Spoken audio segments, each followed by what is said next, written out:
Hi guys, gagawa nga pala tayo ng peanut brittle. Meron tayong 1 cup white sugar, 1 cup brown sugar. Naglagay na rin pala ako dito ng oil at saka imimix lang natin yan until mag-caramelize yung sugar. So meron pala tayong peanut dito. Binili lang to sa grocery at luto na.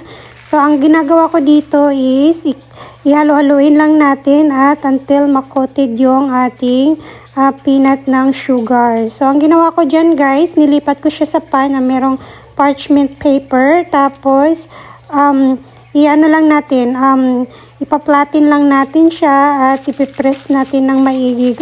Kung kaya nyong gawin siyang medyo manipis pagka-flatten, so mas maganda.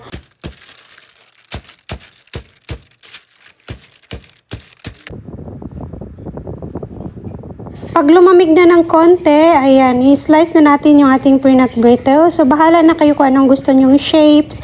Kasi meron tayong nabibili sa tindahan na mayroong circle, mayroong square. So, sa akin naman, ito yung hinihiwa-hiwa ko lang siya ng yung naayon na gusto kong sizes.